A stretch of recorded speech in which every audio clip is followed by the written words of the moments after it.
अगर आपको पूरी कहानी सुनना है तो इसके फर्स्ट पार्ट को जरूर सुनिए। मेरी शादी को कुछ दिन गुजर गए थे। मेरा पति मेरा बहुत ध्यान रखता था, मेरे साथ साथ मेरे घर वालों के भी काफी चिंता करता था। मैं इस बात से बहुत सुकून थी कि हम लोगों को किसी का सहारा मिल गया था। मेरे पापा का अच्छे अस्पताल में इलाज चलने लगा था, जिससे उम्मीद की किरण नजर आ रही थी कि मेरे पापा की टांगे जल्दी ही ठीक हो जाएंगी और जल्दी ही वह अपने पैरों पर दोबारा से खड़े हो जाएंगे। मैं सोच लिया था जैसे ही मेरे पापा की टांगें ठीक हो जाएंगी, मैं अपने पति संजय को कह दूंगी कि आप मेरे माँ बाप के घर का खर्चा उठाने की ज़रूरत नहीं है, आप मेरे पापा खुद ही अपना खर्चा उठा सकते हैं। अपने हमारे लिए जो किया वही बहुत है। मेरे पापा बहुत उदार थे, आज तक कभी उन्होंने किसी से मदद नहीं ली थी। वो बहुत ही मेहनत से अपना घर का खर्चा चलाया करते थे। उन्हें बहुत बुरा लगा था कि मेरे पति उनके घर का खर्चा उठाते हैं, लेकिन मैंने पापा से वादा किया था कि पापा आप जैसे ही ठीक हो जाएंगे आप अपने खर्चे खुद उठाना, आपको मेरे पति के खर्चे लेने की कोई ज़रूरत नहीं है। पापा इसी शर्त पर माने थे कि बाद में मैं तुम्हारी एक एक पाई चुका दूंगा। मैं भी पापा को तसल्ली दे दी कि आपके जैसे ठीक लगे वैसा करना, लेकिन अभी फ़िलहाल आपको मदद लेनी ही पड़ेगी। मेरे पति ने आज तक मुझ पर कभी एहसान नहीं जताया था कि मैं तुम्हारे घर का खर्चा उठा रहा हूँ। मैंने अपने पति के जैसा इंसान अपनी पूरी ज़िंदगी में नहीं देखा था। अपने सागे खून के रिश्ते बदल जाते हैं और मुश्किल समय में साथ छोड़ देते हैं, जबकि मेरे पति तो बहुत अच्छे थे। वह मेरे पापा की पूरी जिम्मेदारी उठाने लगे थे। ऐसे में मुझे मेरा पति फरिश्ते से कम नहीं लगता था। मैं भी अपने पति को फरिश्ता समझने लगी थी और दिल से अपने पति का बहुत सम्मान करती थी। मुझे ऐसा लगने लगा था कि ज़िंदगी में सारे दुख खत्म हो गए हैं। मैं पहले की तरह बहुत ही सुकून से खुशी खुशी ज़िंदगी गुजारने लगी थी। शादी के कुछ दिन बाद ही मेरी सास ने मुझे यह कहना शुरू कर दिया कि बेटी यहाँ से भाग जाओ। उनके इस तरह कहने पर मैं काफ़ी हैरान होती थी। वह ज़्यादा समय अपने कमरे में ही गुजारा करती थी। बहुत कम वह अपने कमरे से बाहर निकल कर घर में दिखाई देती थी। मैं जब भी उनके सामने जाती तो वह मुझे यही बात कहती कि बेटी यहाँ से भाग जाओ। यहाँ उनकी यह बात मुझे परेशान करती थी। वहीं पर मुझे डर भी लगने लगा था कि भला मेरी सास मुझे इस तरह की बातें क्यों करती हैं। जब मैं उनसे पूछती कि आप ऐसा क्यों कहती हैं, भला मुझे इस घर में क्या डर है, तो वह जल्दी से अपने कमरे में चली जाती है और मुझसे कहती कि जो मैंने कहा है वही करो, इसमें तुम्हारी भलाई है, नहीं तो तुम बहुत बड़ा नुकसान उठाओगी। हो सकता है अपनी जान से भी हाथ धो बैठो। लेकिन ऐसा तो कुछ भी नहीं था। संजय तो मेरा बहुत ख्याल रखता थे।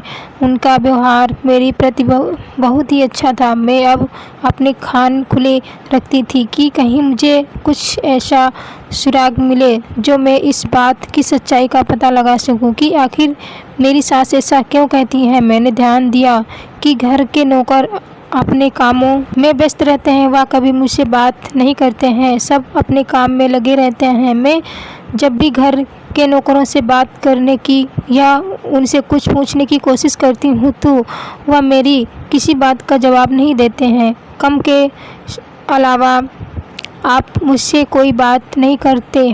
मैं घर के बारे में या फिर अपनी सास के बारे में कुछ पूछती तो यही कहते कि हमें इस बारे में कुछ नहीं मालूम, हम तो यहाँ पर नए हैं। इस सारे बातों में एक और बात जो हैरान करने वाली थी वह यह कि मेरा पति जो मुझसे बहुत मोहब्बत करता था, वह इतना हमदर्द इंसान था कि मेरे घर वालों की चिंता भी उसे थी, लेकिन अपने माँ से बहुत दूर था। वह कभी भी ऑफिस में आकर अपनी माँ से मिलने उनके कमरे में नहीं जाता था और ना ही कभी उनसे अपनी माँ का जिक्र मेरे सामने किया करता था। ऐसा लगता था जैसे वह जानता ही नहीं है कि इस घर में उसकी माँ भी मौजूद है। ना वह दोनों कभी आपस में मिलकर बैठे थे, नहीं ही आपस में कोई बात करते थे। यहाँ तक कि मेरा सास खाना भी अपने कमरे में ही मंगवा लेती थी। ऐसा कैसे मुमकिन था कि एक घर में सिर्फ 2 लोग मौजूद हैं और वह दोनों भी एक दूसरे से इतनी दूर हैं, यह बात काफ़ी हैरान करने वाली थी। कोई बेटा अपनी माँ के साथ इतनी बेरुखी से कैसे पेश आ सकता है, और वह भी संजय जैसा इंसान जिससे के अंदर इतनी इंसानियत मौजूद थी, जो मेरे माता पिता का इतना ख्याल रखता था।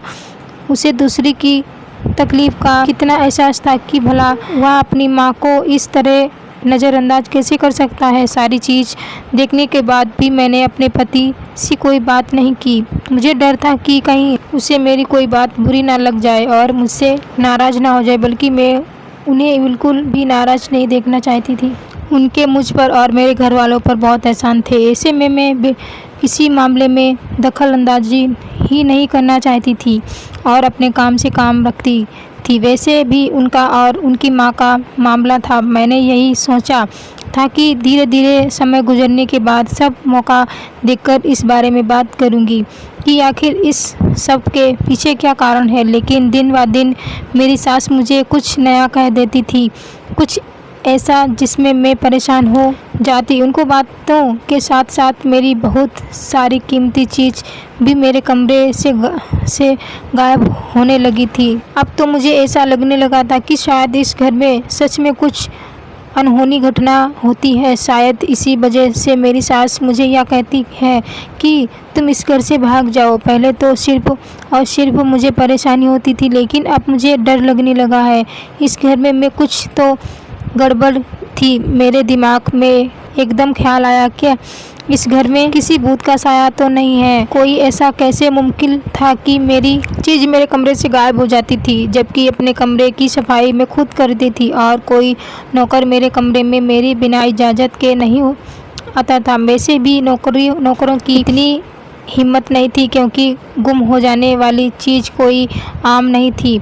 एक दो चीज़ गुम होने पर तो मैंने कुछ नहीं कहा, लेकिन जब यह सिलसिला नहीं रुका तो मैं घर के सारे नौकरों को इकट्ठा करके पूछा था, लेकिन मुझे इस बात से कुछ हासिल नहीं हुआ। सबने इनकार में डर हिलाया था कि मैम साहब, हमने आपकी कोई चीज़ नहीं उठाई। मेरी सास मेरे पति के ऑफिस जाते ही कमरे से बाहर निकलती और मुझसे कहती, अगर अपनी खैरियत चाहती हो तो इस घर से जितना जल्दी हो सके चली जाओ, उसी में तुम्हारी भलाई है। वह यह भी कहती है कि यहाँ रहकर तुम अपने आप को बर्बाद करोगी। इस घर से जल्दी जान छुड़ाकर भाग जाओ।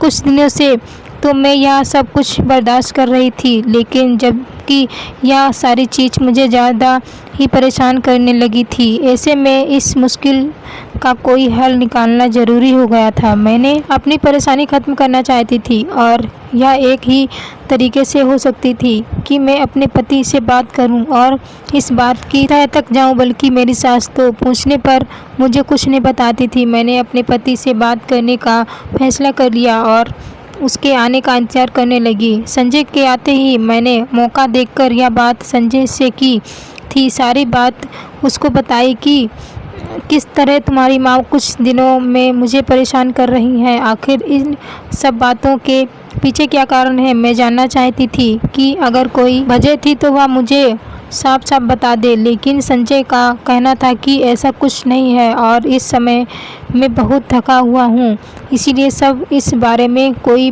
और बात मत करना। यह कहकर संजय सोने के लिए लेट गया। सुबह जब मैं उठी तो मेरी सास पूरे घर में कहीं मौजूद नहीं थी।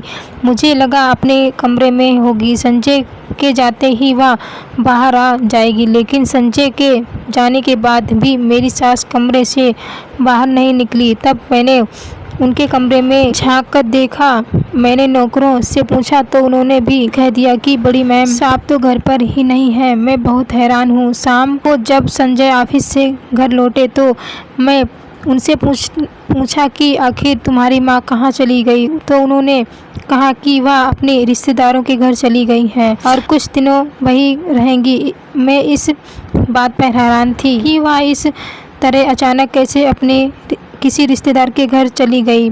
आज से पहले तो वह कहीं नहीं जाती थी। मुझे कुछ ठीक नहीं लगा। मुझे महसूस हो रहा था जैसे मेरे साथ कुछ गलत होने वाला है, जो मुझे नहीं मालूम था। मुझे दाल में कुछ काला लगने लगा था। अब मैं अपने पति के जाने का इंतज़ार करने लगी। अगले दिन अपने पति के जाते ही सास के कमरे में चली गई और जाकर उसे की तलाशी ली, लेकिन जैसे ही बेड की चादर हटाई तो मेरी जान निकल गई। नीचे से मेरा वह हीरो वाला सेट निकला था जो शादी के मौके पर मेरे पति ने मुझे मुंह दिखाई में दिया था और शादी के 2 दिन बाद ही मेरे कमरे से गायब हो गया था, जो मुझे अब तक नहीं मिला था।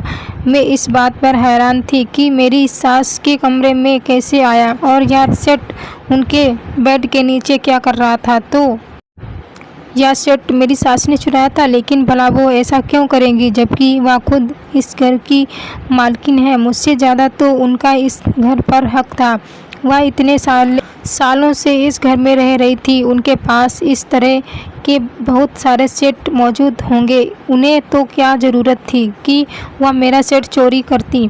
हो सकता है कि शायद किसी नौकर ने यह हरकत की हो, लेकिन अगर किसी नौकर ने हरकत की थी तो वह उसे चोरी करके अपने साथ ले जाता। उसने मेरी सास के कमरे में देख क्यों रखा था। मैंने उस सेट को वहाँ से उठाया और पूरे कमरे की तलाशी लेनी शुरू कर दी। मुझे वहाँ से बहुत सारी चीज़ मिली। सारी चीज़ मेरी ही थी जो शादी के बाद से गुम होने लगी थी। मैं तो यह समझ रही थी कि वह सारी चीज़ शायद इस वजह से गुम हो रही है कि इस घर में कोई साया मौजूद है, लेकिन हकीकत तो यह थी कि यह सारी चीज़ मेरी सास के कमरे में मौजूद थी। तो क्या कर मेरी सास थी जो सामान को चोरी करके यहाँ रख रही थी, लेकिन मेरी सास ऐसा क्यों कर रही थी मुझे समझ नहीं आ रहा था। और फिर अचानक ही ना जाने कहाँ चली गई। यह दोनों ही बातें मुझे बहुत परेशान करने लगी थी। घर की नौकर से पहुँचने पर मुझे यह मालूम हुआ कि बड़ी मैम साहिबा सुबह से ही घर से चली गई हैं। कहाँ गई हैं और क्यों गई हैं यह किसी को मालूम नहीं। मेरे पति का कहना था कि वह अपने रिश्तेदारों के घर गई है, लेकिन मुझे आज भी वह दिन याद है जब मैं ऑफिस में काम करती थी। उस समय मेरी संजय से शादी हुई थी, ना ही ऐसी कोई बात नहीं थी। उस समय उन्होंने मुझे बताया था कि उनकी कोई भी करीब रिश्तेदार में नहीं है।